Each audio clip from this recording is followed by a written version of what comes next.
saudara-saudari sekalian dalam Kristus Yesus, sebelum kita bersapaan dengan firman Tuhan pada hari ini, kita bersatu di dalam doa.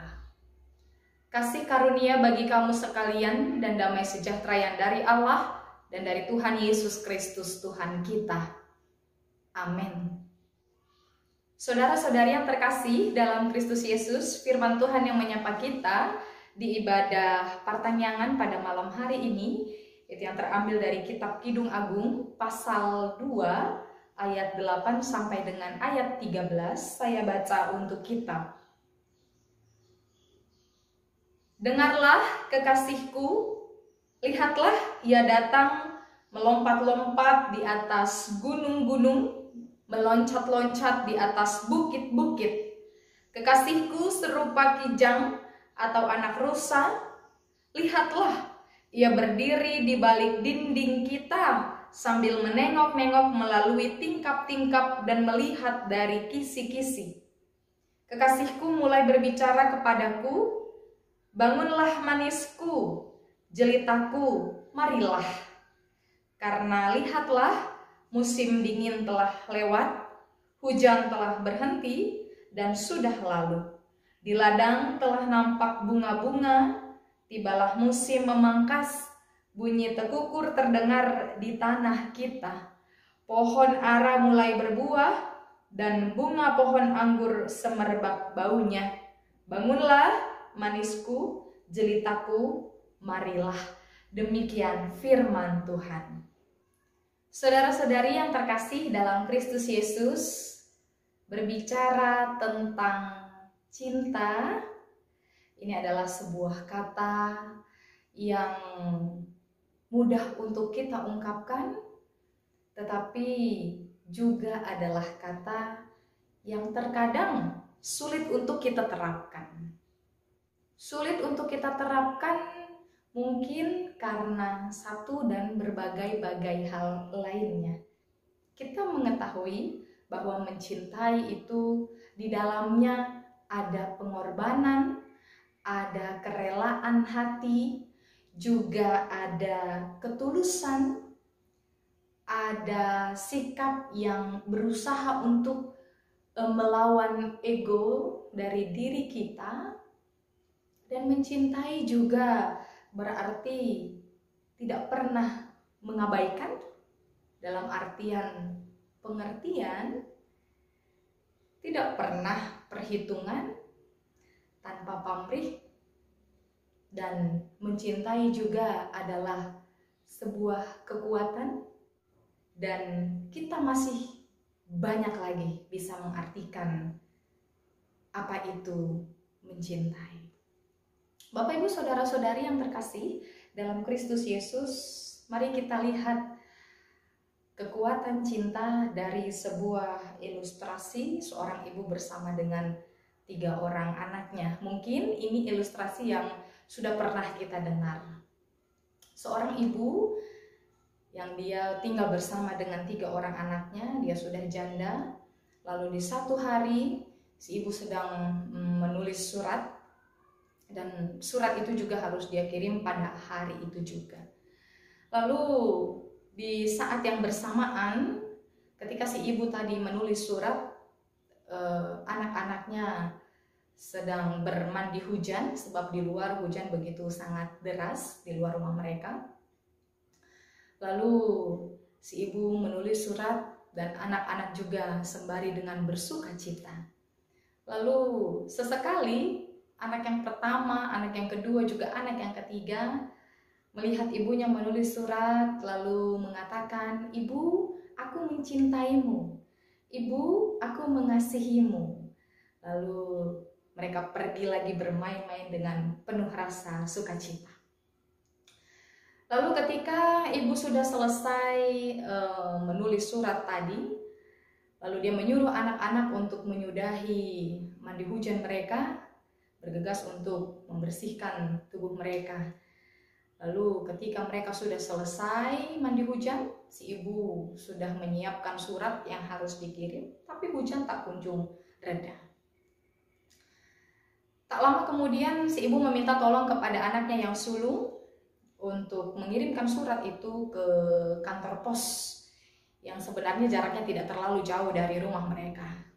Namun si sulung melihat keadaan yang masih deras, hujan di luar rumah mereka, lalu dia mengatakan, bagaimana mungkin saya harus pergi ke kantor pos tapi keadaan sedang hujan deras.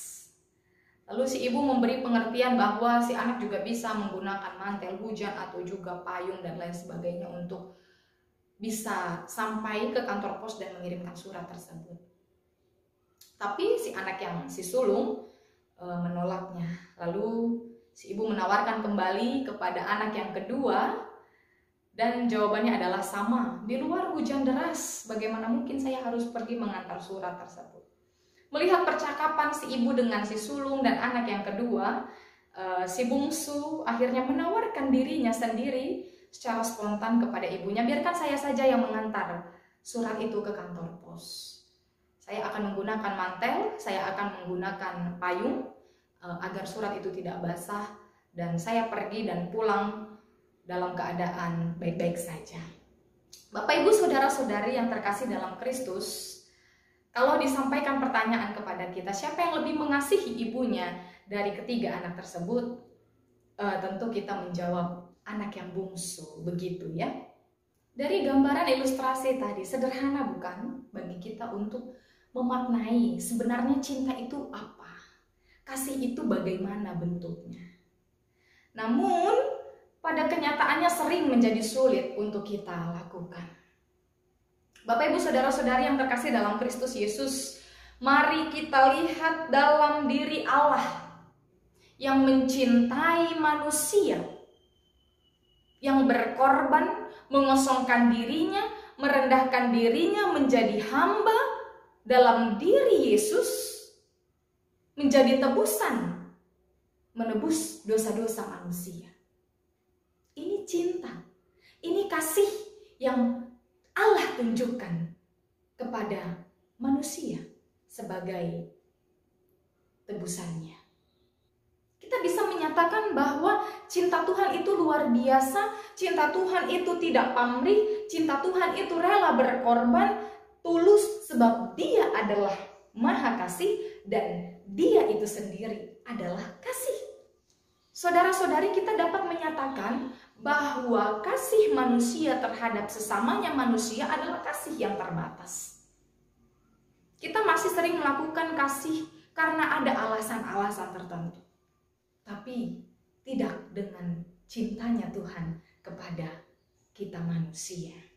Inilah yang hendak disampaikan oleh firman Tuhan kita pada hari ini, di mana kekuatan cinta yang dari Tuhan terhadap umatnya itu digambarkan seperti cinta sosok mempelai laki-laki terhadap mempelai perempuan. Kitab Kidung Agung merupakan representasi kasih Allah terhadap manusia, umat yang dikasihinya. Pasal kedua pada firman kita hari ini hendak melukiskan perjalanan cinta mempelai laki-laki dan mempelai perempuan. Ketika mempelai laki-laki itu datang menghampiri mempelai perempuan dengan beragam rasa sukacita yang ada di dalam diri mempelai laki-laki. Hal ini ditunjukkan dengan istilah kegirangan melompat-lompat, meloncat-loncat. Lalu ketika mempelai laki-laki dan perempuan bertemu, terjadilah percakapan di antara mereka.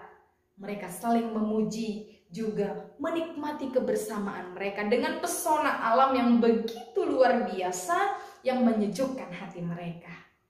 Kicauan burung, bunga-bunga yang sudah nampak, pohon ara yang berbunga, pohon anggur yang semerbak wanginya. Tapi bila pun firman Tuhan kita sampai pada ayat 13, kita bisa juga membaca sampai dengan ayat yang seterusnya, sampai tiba kita di ayat yang ke-16, ternyata di sana dinyatakan, tangkaplah bagi kami rubah-rubah kecil yang suka merusak kebun anggur. Rubah-rubah kecil itu ternyata dimaksudkan sebagai tantangan di dalam kehidupan keharmonisan mempelai laki-laki dan mempelai perempuan. ada dari luar yang hendak mengganggu hubungan mereka untuk tujuan ketidakharmonisan, untuk tujuan kehancuran hubungan keduanya. Jemaat yang terkasih dalam Kristus Yesus, apa yang mau disampaikan nats ini kepada kita? Sungguh kita mengetahui bahwa Tuhan selalu mencintai kita bagaimanapun keadaan kita. Dia adalah kasih, Dia memberikan teladan kasih dalam perjalanan pelayanan melalui diri Yesus kepada kita sebagai umat tebusannya. Lebih dari itu, Tuhan menginginkan kita bersama-sama dengan Dia di sepanjang perjalanan kehidupan kita. Apapun keadaan yang terjadi, yang harus kita lalui, yang sedang kita pergumulkan, Tuhan ingin kita tidak meninggalkan Dia. Tuhan ingin kita bersama-sama dengan Dia. Tuhan ingin kita memiliki keharmonisan hubungan dengan Dia walaupun kita menghadapi banyak pergumulan, baik itu di tengah-tengah keluarga, baik karena kesehatan kita, baik di tengah-tengah kehidupan ekonomi kita, baik di tengah-tengah kehidupan sosial masyarakat kita, di tengah-tengah dunia pekerjaan kita, di tengah-tengah pendidikan kita, dan di tengah-tengah beragam sisi kehidupan kita. Akan banyak berbagai pergumulan yang hadir. Tapi Tuhan inginkan kita tetap bersama-sama dengan Dia, memelihara keharmonisan hidup kita, bersekutu dengan Dia. Bila ada rubah-rubah kecil, perusak kebun anggur yang sedang dinikmati oleh mempelai laki-laki dan mempelai perempuan, maka demikian juga akan ada tantangan-tantangan di tengah-tengah hubungan kita dengan Tuhan, di tengah-tengah pemeliharaan kita terhadap persekutuan kita dengan Tuhan. Apa tantangannya? Banyak. Tantangan itu bisa datang dari mana saja yang ingin merusak hubungan kita dengan Tuhan. Kita juga perlu menyadari bahwa banyak cara si iblis untuk menghancurkan hubungan kita dengan Tuhan, untuk merusak hubungan kita dengan Tuhan. Oleh karenanya, Bapak Ibu saudara-saudari yang terkasih dalam Kristus Yesus, peliharalah hubunganmu dengan Tuhan. Jagalah keharmonisan persekutuanmu dengan Tuhan. Tuhan ingin kita bersama-sama dengan Dia. Andalkan Tuhan di dalam setiap kehidupanmu. Baik engkau bersuka cita, baik engkau berduka cita, baik engkau mengalami banyak polemik di tengah-tengah kehidupanmu. Jangan biarkan ada celah untuk si iblis merusak hubungan tersebut. Kita ingat, cinta manusia terbatas, cinta manusia bisa terjadi karena alasan tertentu, tapi cinta Tuhan luas, cinta Tuhan tidak terbatas, cinta Tuhan tak akan pernah ada habis-habisnya di dalam kehidupan kita. Maka peliharalah hubunganmu, persekutuanmu dengan Tuhan. Tuhan mengasihimu. Kita bersatu di dalam doa. Kami bersyukur ya Tuhan, untuk kasih yang masih melimpah Tuhan berikan di dalam kehidupan kami. Tak henti-hentinya kasih-Mu mengalir, memberkati kami, menyertai kami. Biarlah Tuhan melalui firman yang telah bersapaan dengan kami di kesempatan ibadah malam hari ini, boleh menjadi kekuatan bagi kami, boleh menjadi dasar kami untuk terus mengandalkan Engkau. Tuhan, kami tahu bahwa Engkau tidak akan pernah meninggalkan kami, apapun keadaan yang sedang kami alami. Tapi Tuhan, walaupun kami sering melupakan-Mu, sering meninggalkan-Mu, ampuni kami Tuhan. Kami tahu Tuhan, banyak kelemahan dalam diri kami, banyak hal-hal di sekitar kami yang membuat terkadang melupakan hubungan kami dengan Tuhan. Tuhan, terima kasih untuk cinta-Mu yang begitu luar biasa di dalam hidup kami. Di sepanjang kehidupan kami terus kami rasakan. Bapa, kami berdoa pada malam hari ini untuk saudara-saudari kami, keluarga kami, orang-orang yang kami cintai, yang mencintai kami dimanapun mereka berada, yang jauh pun yang dekat dari kami. Kami percayakan kehidupan mereka hanya ke dalam tangan pengasihan Tuhan. Bila pun dari antara mereka ada yang sedang bergumul, ada yang sedang menanti-nantikan harapan mereka, yang terus membawakan harapan itu di dalam doa kepada Tuhan. Bila pun ada dari antara mereka juga yang sedang dalam keadaan sakit penyakit, dalam keadaan kepulihan dari sakit penyakit juga, Tuhan, biarkanlah mereka semua juga mengandalkan Engkau di dalam kehidupan setiap hari. Bapa, terima kasih untuk firman-Mu yang bersama dengan kami. Itu boleh menjadi kekuatan kami untuk menjalani hari-hari kami yang tidak mudah di tengah-tengah keadaan pandemi ini. Tuhan, kami merasakan berangsur-angsur kepulihan dunia ini dari pandemi, tapi masih tetap berlangsung dan belum berakhir. Biarlah kami terus menyerahkan kehidupan kami, kepulihan dunia ini hanya ke dalam tangan pengasihan Tuhan. Terlebih ya Bapa, kami juga serahkan malam hari ini kepada pengasihan-Mu. Kami yakin Tuhan memberkati kami juga untuk bersapaan dengan kami di esok pagi merasakan berkat Tuhan yang begitu luar biasa.